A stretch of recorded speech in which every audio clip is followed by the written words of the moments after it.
मशहूर कहावत है, कोई मुस्तकिल दोस्त नहीं होता, कोई मुस्तकिल दुश्मन नहीं होता। मुमालिक के मफादात में कुछ मुस्तकिल नहीं होता, मुस्तकिल सिर्फ मफादात होते हैं। जिससे आपके मफादात जुड़े होंगे वही आपका दोस्त है, और जिससे आपके मफादात टकराते होंगे वो आपका दुश्मन है। इसलिए मफादात को देखते हुए दोस्त और दुश्मन बदलते रहते हैं। मगर हमारी 70 साल की खारजा पॉलिसी इस मशहूर कहावत के बरक्स रही है। कभी हमें अपने मफादात का पता ही नहीं होता, कभी किसी और का मफाद हमें अपना मफाद लगने लगता है, और कभी किसी हुक्मरान के अपने ज़ाती मफादात के खातिर कौम का मफाद कुर्बान कर दिया जाता है। कभी हम उम्मत का फ़ायदा बयान करते रहते हैं, कभी और किसी के मफादात का तहफ़्फ़ुज़ करते रहते हैं, और कभी अपने मफादात को नुकसान पहुँचाते रहते हैं। हमें जो पढ़ाया गया, 70 साल तक हमें जो बताया गया, जो मफरूज़े घड़े गए, आज सूरत हाल इसके बरक्स है। और 5 अगस्त के बाद से जो सूरत हाल बनी है वो इन सब किताबी बातों से हटकर है।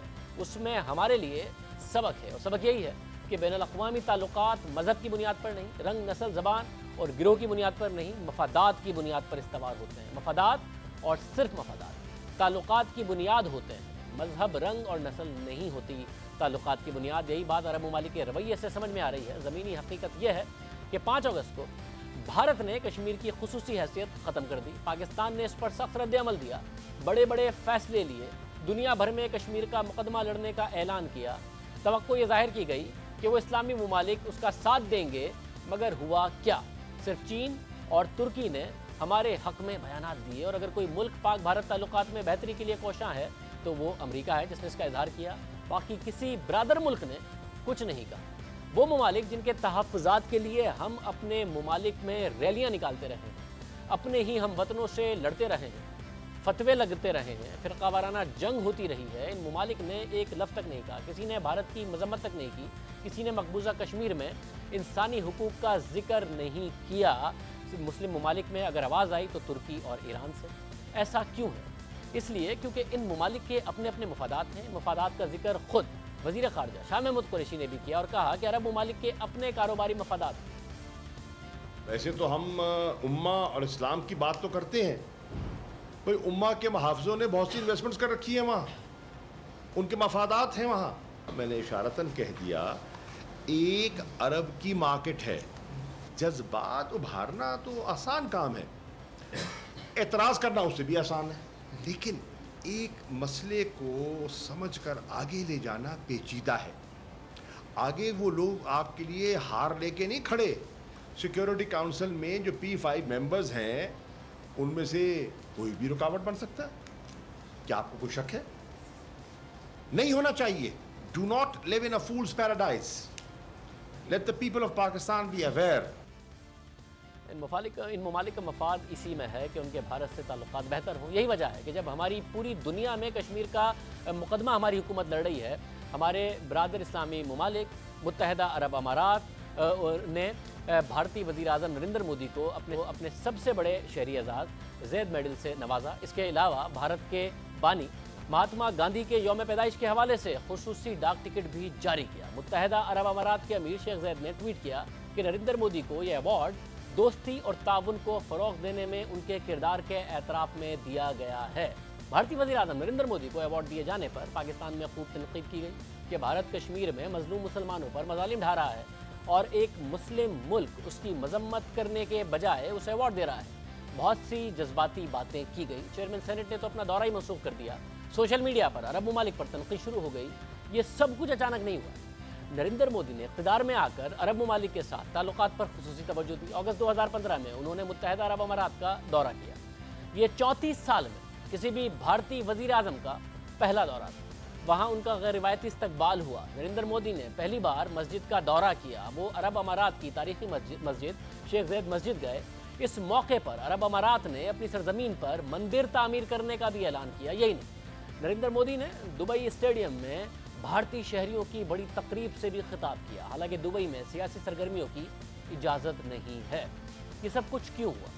इसलिए क्योंकि भारत मुत्तहिदा अरब अमारात का दूसरा बड़ा तिजारती शराकतदार है, जबकि मुत्तहिदा अरब अमारात अमेरिका और चीन के बाद भारत का तीसरा बड़ा कारोबारी शराकतदार है। भारत और मुत्तहिदा अरब अमारात में तिजारत बढ़कर 60 अरब डॉलर्स तक पहुंच चुकी है। मुत्तहिदा अरब अमारात में भारत से ताल्लुक़ रखने वालों की तादाद काफ़ी ज़्यादा है और हर 3 अमाराती में से एक शख्स भारतीय है। मुत्तहदा अरब अमारात में भारतीय सरमायाकारी 55 अरब डॉलर है और दुबई की रियल एस्टेट मार्केट में भारतीय शहरी सबसे बड़े गैर मुल्की सरमायाकार हैं।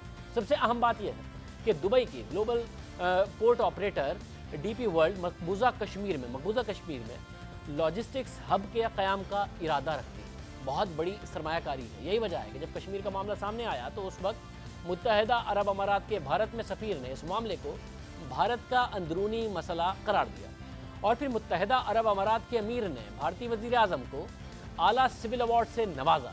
सिर्फ मुत्तहदा अरब अमारात में नरेंद्र मोदी को हफ्ते के दिन एक और मुस्लिम मुल्क बहरीन के अमीर ने भी आला सिविल अवार्ड से नवाजा। ये वही बहरीन है जिससे जब ज़रूरत पड़ी तो उसने पाकिस्तान से मदद मांगी। अरब स्प्रिंग के मौके पर बगावत को कुचलने के लिए बड़ी तादाद में पाकिस्तान से साबिक फ़ौजियों को भर्ती किया। मगर बहरीन के भारत के साथ भी अच्छे ताल्लुकात हैं क्योंकि उनके मुआशी मुफाद इससे वाबस्ता है। मुस्लिम ममालिक की एक तवील फहरिस्त है जिनके भारत के साथ अच्छे ताल्लुकात हैं। कुछ ममालिक तो भारतीय वज़ीर आज़म नरेंद्र मोदी को आला अवार्ड भी दे चुके हैं। बहरीन और मुत्तहदा अरब अमारात के अलावा जून 2019 में मालदीव ने भारतीय वज़ीर आज़म को अपना आला सिविल अवार्ड दिया। इसी तरह फरवरी 2018 में फ़लस्तीन के सदर महमूद अब्बास ने भी नरेंद्र मोदी को आला सिविल अवार्ड दिया। फ़लस्तीन के सदर महमूद अब्बास ने इससे पहले अफ़गानिस्तान ने जून 2016 में अमीर अमानुल्लाह अवार्ड भारतीय वज़ीर आज़म को दिया। अप्रैल 2016 में सऊदी अरब ने किंग अब्दुल अजीज़ अवार्ड भी नरेंद्र मोदी को दिया। भारत के इसराइल से करीबी ताल्लुकात हैं मगर इसके बावजूद भी भारत के फ़लस्तीन से भी अच्छे ताल्लुकात हैं, उन्हें वहाँ अवार्ड दिया गया। यही वजह है कि फ़लस्तीन ने नरेंद्र मोदी को आला अवार्ड दिया। इसी तरह सऊदी अरब भी भारतीय वज़ीर आज़म को आला सिविल अवार्ड दे चुका है क्योंकि सऊदी अरब के भारत के साथ करीबी ताल्लुकात हैं, मुआशी करीबी ताल्लुकात हैं। इदाद शुमार के मुताबिक सऊदी अरब में 27 लाख भारतीय शहरी काम करते हैं। इराक के बाद सऊदी अरब भारत को तेल फराहम करने वाला दूसरा बड़ा मुल्क है। दोनों ममालिक में तिजारत का हजम 27 अरब डॉलर से बढ़ चुका। अहम बात यह है कि भारत की जानिब से कश्मीर की खुसूसी हैसियत ख़त्म करने के सिर्फ 8 दिन बाद यानी 12 अगस्त को सऊदी अरब ने भारत में बड़ी सरमायाकारी का ऐलान किया। सऊदी सरकारी तेल कंपनी अरामको ने भारतीय कंपनी रिलायंस के 20% शेयर्स खरीदने का ऐलान किया, तकरीबन 15 अरब डॉलर की सरमायाकारी की। इसके अलावा सऊदी वली अहद मोहम्मद बिन सलमान पहले ही ऐलान कर चुके हैं कि 2021 तक वो भारत में 100 अरब डॉलर की सरमायाकारी करेंगे। सऊदी वली अहद का जो विजन है उसके लिए उन्हें भारत सूट करता है, उनका इसके साथ मुआशी मुफाद वाबस्ता है और जाहिर है ये पैसे जो भारत में इन्वेस्ट होंगे ये इस नीयत से हो रहे हैं कि इस पर उनको मुनाफा मिलेगा। अगर भारतीय के साथ ट्रेड का ताल्लुक सऊदी अरब या मुत्तहदा अरब अमारात का है तो उसमें दो तरफा इस वक्त मुफाद वाबस्ता है।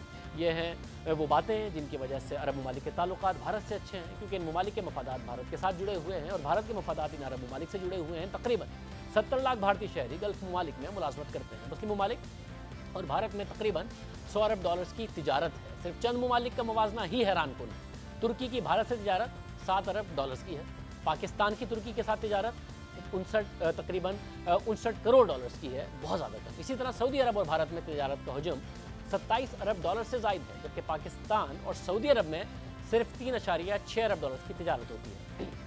इसी तरह मलेशिया और भारत में तकरीबन 17 अरब डॉलर की तिजारत है, जबकि मलेशिया के साथ पाकिस्तान की दो तरफा तिजारत सिर्फ 1.2 अरब डॉलर है। इसी तरह ईरान के साथ भारत की तिजारत का हजम 13 अरब डॉलर से ज़ायद है, जबकि पाकिस्तान और ईरान में सिर्फ 1.3 अरब डॉलर की तिजारत होती है। यानी दूसरी तरफ हमने अभी हाल ही में सऊदी अरब से 3 अरब डॉलर, कतर से 3 अरब डॉलर और मुत्तहदा अरब अमारात से 3 अरब डॉलर कर्ज लिया है। हमने इमदाद मांगी है। भारत ने सरमायाकारी के मौके ढूंढे हैं। भारत में सरमायाकारी के मौके इन अरब ममालिक ने ढूंढे हैं और भारत ने इन अरब ममालिक में ढूंढे हैं। इसलिए ये ममालिक अपने मफादात के तहफ़्फ़ुज़ के लिए भारत को अहमियत देते हैं और भारत इन ममालिक को अहमियत देता है। न मज़हब की बुनियाद पर, न रंग नस्ल की बुनियाद पर, मुआशी मफादात की बुनियाद पर यह सब हो रहा है। यानी बैनुल अक़वामी ताल्लुकात का उसूल है।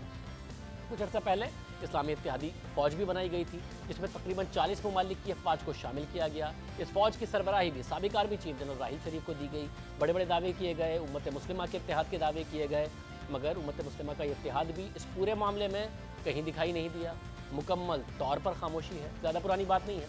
मार्च 2019 में जब पाक भारत ताल्लुकात कशीदा थे तो मुत्तहदा अरब अमारात में होने वाली OIC इजलास में भारतीय वज़ीर ख़ारजा सुषमा स्वराज को एजाज़ी मेहमान की हैसियत से बुलाया गया। पाकिस्तान ने एहतजाज किया। वज़ीर ख़ारजा शाह महमूद कुरैशी ने सेशन का बॉयकॉट किया, मगर किसी रुकन मुस्लिम मुल्क ने तवज्जो ही नहीं दी और वो गई, वहाँ पर उन्होंने ख़िताब किया। हम 70 साल तक कश्मीर का मुकदमा लड़ते रहे, इस मामले को अक़वाम मुत्तहिदा तक लेकर गए, OIC के कई इजलास बुलाए गए, मगर हुआ क्या? इस वक्त सूरत हाल ये है कि कोई एक मुल्क हमारे साथ नहीं खड़ा हुआ, क्योंकि इन ममालिक के भारत के साथ तिजारती मफादात हुए हैं। इसलिए ये इन ममालिक का ज़ाहिर अपना हक है कि वो अपने मफादात का तहफ़्फ़ुज़ करें। इन ममालिक का जो तर्ज़ अमल है वो ज़ाहिर अपने मफादात का तहफ़्फ़ुज़ कर रहे हैं, तहफ़्फ़ुज़ करते नज़र आ रहे हैं। इस वक्त पाकिस्तान की ख़ारजा पॉलिसी में बड़ी तब्दीली की बात की जा रही है। देखते हैं कि वो तब्दीली किस तरीके से होती है। प्रोग्राम में एक ब्रेक शामिल करते हैं, एक अहम खबर है, उस पर तफसील से बात करेंगे।